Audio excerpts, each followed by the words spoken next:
Salut tout le monde, c'est Roswell. Et ben on se retrouve donc pour la dernière journée du tournoi Bataille Sanglante. Les bleus sont interdits. Ça s'est pas passé très bien hier, on l'a vu hein, avec deux défaites. Euh, mais bon, dernière journée, on est encore là, c'est plutôt cool. Comment s'est passée ma défense? Toujours pas bien, on reste en D parce qu'on a trois victoires, mais voilà, ça s'est pas franchement très bien passé au niveau de la défense. Donc en attaque, on a 5 attaques à faire, mais par contre on n'a pas le droit à la défaite. Donc allons-y, on va voir ce que ça va donner. Là j'ai deux jaunes, un violet, un rouge et un vert. Donc, donc la logique voudrait partir en violet. C'est vrai que qu'est-ce qu'il fait déjà le petit boucon dans... Ouais, 210% de dégâts à tous les ennemis. Waouh, emblémé limite breaké, ça lui donne des stats. Presque 900 d'attaque. Waouh, quand même, quand même. Ouais, là ça peut. Là il peut avoir un intérêt comme ça. Emblémé et limite breaké. Mais voilà, je reste quand même pas fan en soi du costume de Wukong. Mais bon. Donc on va plutôt partir en violet là-dessus. Parce qu'il va falloir s'en débarrasser rapidement du Wukong. En violet, on avait dit qu'on partait avec Tiburtus. On avait dit qu'on partait.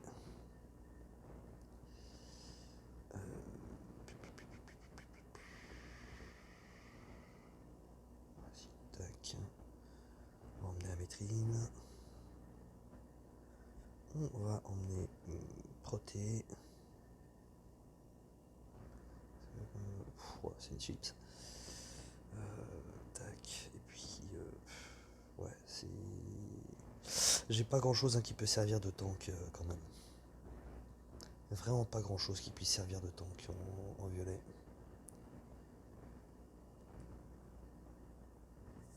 Limite, c'est elle qui peut le plus faire quoi. Enfin, ouais, non, ce qui peut le plus faire, c'est clairement Tiburtus. Ouais, on va faire comme hier, on va pas le placer directement devant. On va le protéger un peu. Tac, tac. Et la Métrine qui sera un poil plus résistante parce qu'elle a pas mal de PV. Allez, c'est parti.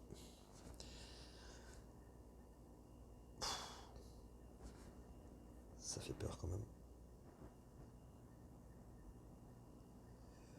Ok, alors d'entrée de jeu, j'ai de la tuile, ça au moins c'est cool.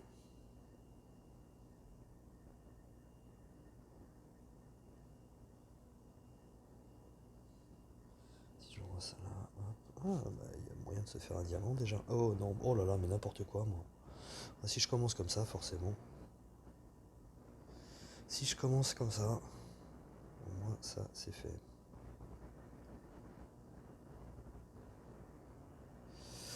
Alors, toi du coup, tu me fais quand même un peu peur. Hop, on va envoyer ça sur tout le monde.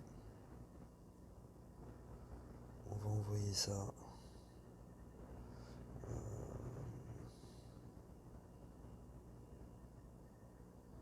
Ouais, sur lui, comme ça on va essayer de faire remonter de la tuile.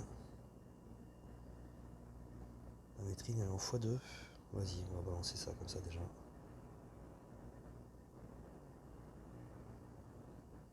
Hop. Voilà, comme ça il va se faire mal déjà le Pertiburtus. Très bien. Jusque là, tout va bien.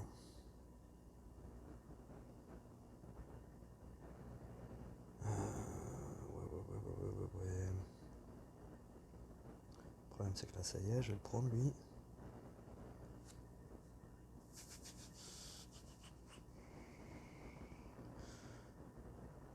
Ouais.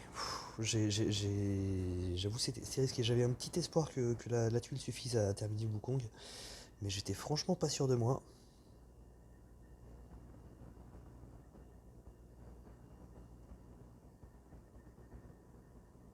Hop. Ah, par contre, ouais.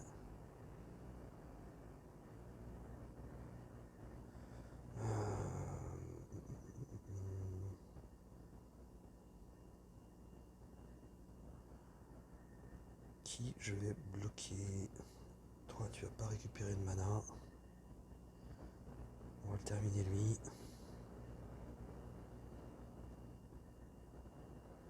Voilà. Ok.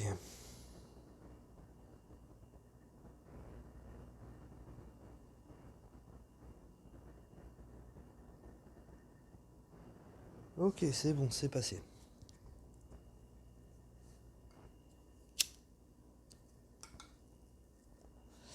C'est passé. Quand même pratique, hein. Deux héros qui contrôlent la mana. C'est assez cool. Ensuite, on a quoi? Bah, on va rester là-dessus, hein. On va clairement rester là-dessus.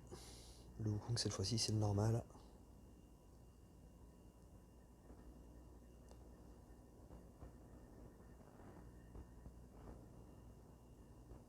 Il y a encore un petit peu de tuiles, c'est cool. Si je fais ça, c'est pas mal. Ça peut permettre de faire ça. Puis ça, ce qui n'était pas du tout ce que j'avais envisagé à la base.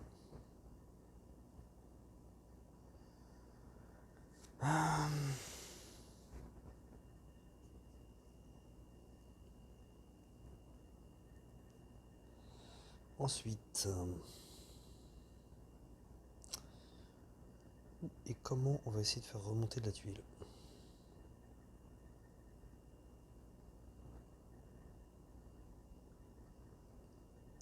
Je suis pas certain d'avoir bien fait en fait de changer de plan entre temps.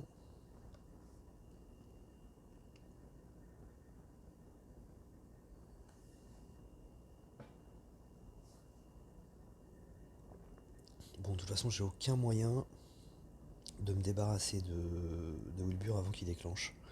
C'est à peu près certain.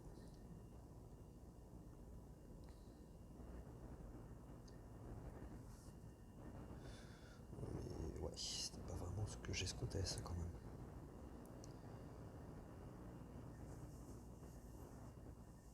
Oh là là. Je la sens mal celle-là.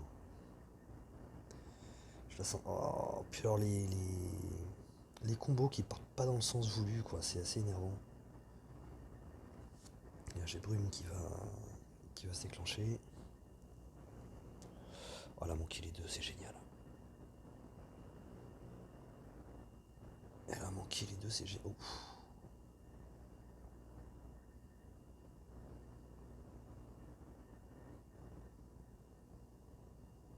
C'est. Ah oui, non, c'est la métrine, c'est pas. C'est pas bien, je sais pas pourquoi j'ai cru que j'avais lancé Merlin là pendant une seconde. Ça m'aurait quand même arrangé.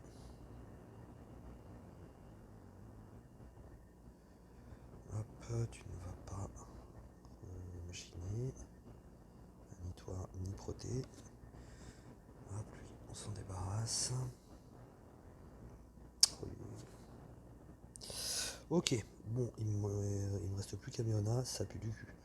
Soyons clairs, ça pue du cul.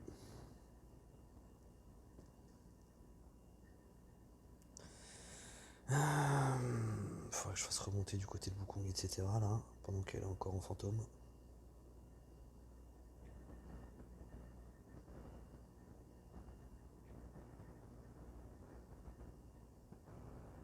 Yes, c'est bon, c'est passé. Et là, elle est plus en fantôme. Elle est plus en fantôme.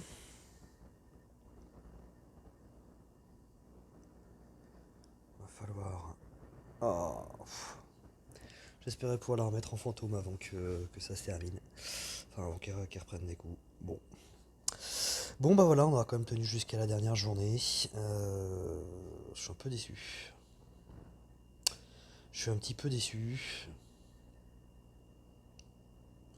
Mais bon, allez, on va s'arrêter là. On va s'arrêter là. Du coup, ce qu'on va faire, on va regarder un petit peu sur ce qui se passe en ce moment. Je viens de changer de défense et j'en suis plutôt content. Pour l'instant, ça marche très bien. Je suis passé en formation inversée. avec donc Krampus, Mariana, Alfric, Odin et Cadillac costumé. Le but là, c'est tout simplement que Cadillac et Krampus se protègent l'un l'autre, c'est-à-dire que si on part en rouge pour avoir. Enfin, en gros, c'est deux héros qui vont être vraiment très emmerdants, qui ont beaucoup protégé toute l'équipe. Donc le but, je pense, pour un attaquant, ça va être d'essayer de tuer Cadillac en premier, donc d'attaquer en rouge, sauf que du coup, en rouge, c'est pour ça que j'ai mis Krampus de l'autre côté pour être en faible contre lui. Donc le mieux au final là ça sera d'attaquer en vert pour être en fort contre Campus, mais on sera qu'en neutre contre Cadillac. Et voilà, en fait les deux, le but c'est qu'ils donnent le temps aux trois autres de charger et de déclencher avec Alfric au fond, qui va prendre des petites tuiles par-ci par-là pour et charger au fur et à mesure pour et puis se débarrasser un petit peu de tout le monde à la fin. Et ça a l'air de plutôt pas trop mal marcher pour l'instant. Donc ça c'est assez cool. Sinon, on va aller voir un petit peu, tiens, c'est vrai que j'ai pas fait le tour, les héros de l'événement en cours. Alors, on va pas faire une analyse, hein, on va juste faire une petite présentation rapide. On a donc le Seigneur Noir, grosse stat d'attaque, c'est un sniper, il est rapide, il affiche 390% de dégâts à la cible, en soi c'est pas énorme, mais il a une grosse stat d'attaque, et la cible des ennemis proches sont affectés par le poison corrosif qui diminue la génération de mana, moins 9% à chaque tour. C'est assez sympa, c'est du bon héros en soi, c'est pas un héros moi qui va m'intéresser, non pas qu'il soit pas bon encore une fois, mais parce que c'est pas le genre de héros qui m'intéresse en ce moment. Certes, je veux du violet, certes, je veux du rapide, mais je veux du qui va taper plusieurs personnes. Ensuite, on a Toxicandra. Toxicandra, c'est un healer avec une bonne moyenne de stats, hein, gros stats d'attaque. C'est un healer en rapide qui va redonner 24% de PV à tous les alliés. C'est assez cool. C'est assez cool. Ce serait franchement pas top si elle était en moyen, mais en rapide, c'est plutôt cool. Tous les alliés récupèrent une petite quantité de mana sur 3 tours. Ça aussi, c'est très cool. Et enfin, elle purifie les effets négatifs de tous les alliés. En rapide, c'est quelque chose qui est quand même très sympa. Donc, c'est un très bon héros, Toxicandra. C'est pour moi un des meilleurs héros de cet événement. Skrekok qui tape sur 3 personnes. Ouais, c'est ça, qui tape sur 3 personnes, qui va aussi donner plus 45% d'attaque et une augmentation supplémentaire de 20% à chaque fois qu'ils sont touchés, donc à lui-même et les alliés proches, c'est assez cool. C'est un très bon héros. J'aime beaucoup. Les deux héros 3 étoiles de cet événement, je les trouve vraiment très bons. Ingolf, là par contre, lui, je l'aime pas trop, honnêtement. 5-4 étoiles, il est violet. Au niveau des stats, il est voilà, dans la moyenne, il est plutôt pas mal. Il a un gros stack de PV.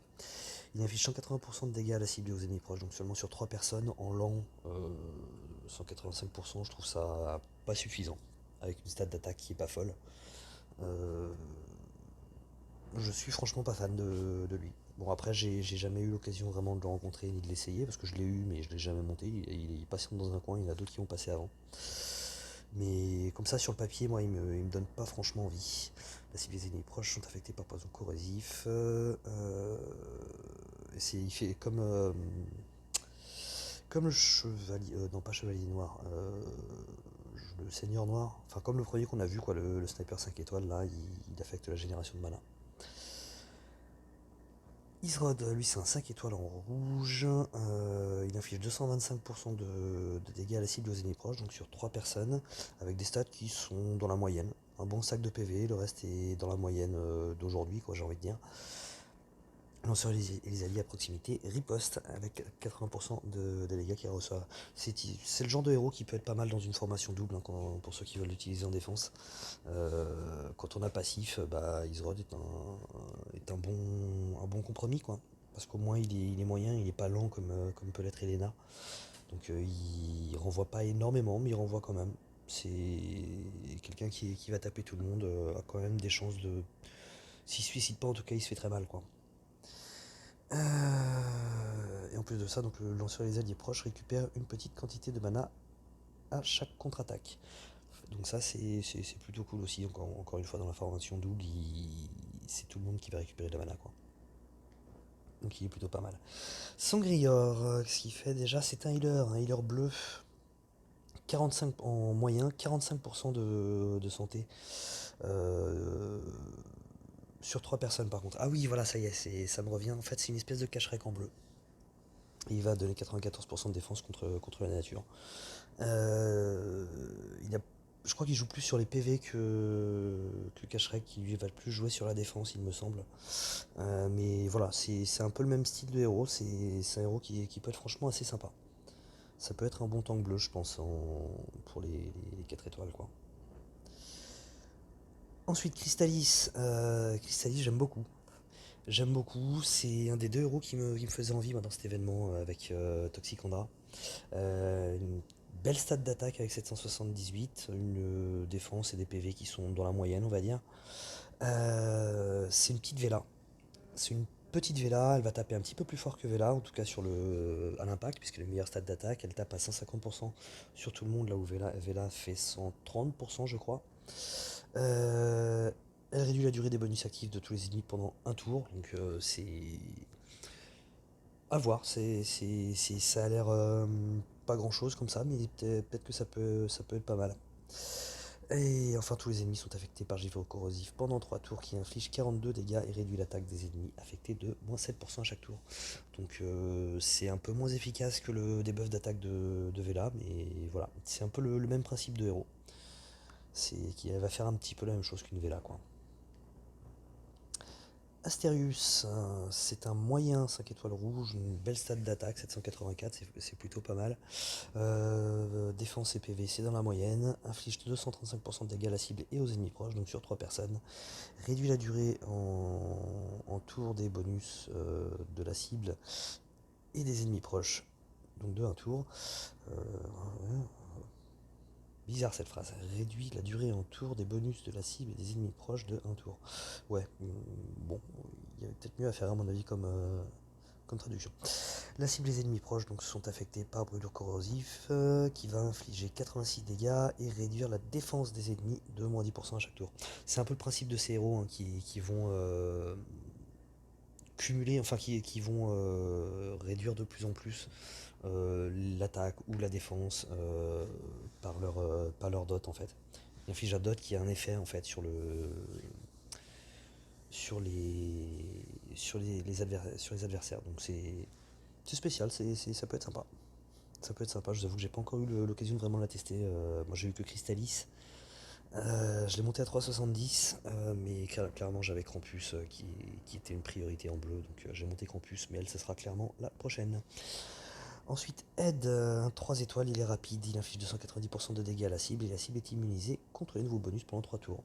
Vraiment très sympa, avec une grosse stat d'attaque hein, pour un 3 étoiles, 526, c'est très bien. C'est franchement très bien, et le reste est pas mal non plus. Donc j'aime beaucoup Ed, clairement, je trouve que c'est un très bon héros. Karnov, lui c'est un peu spécial, c'est quelqu'un qui va taper assez fort tous les ennemis, mais par contre tous les alliés jaunes reçoivent moins 24% de génération de mana. En gros c'est clairement un héros à utiliser en attaque dans un mono violet quoi. Voilà, je suis pas très fan de ces héros là, mais en tout cas il peut faire très mal, clairement. Mais voilà, c'est pas le genre de héros que je vais aller chercher, mais il peut clairement faire très mal. Et puis voilà, on a fait le tour. Voilà, on n'allait pas faire une grosse analyse détaillée, hein. Je l'avais déjà fait auparavant dans une vidéo quand l'événement était sorti la première fois. Donc si vous voulez une analyse un petit peu plus profonde, je pense que vous pouvez tout simplement remonter dans les vidéos et la trouver. Je crois pas que mes avis aient spécialement changé sur les héros depuis. Donc voilà, allez, bah ça va être tout pour moi, et puis je vous dis à la prochaine. Allez, ciao.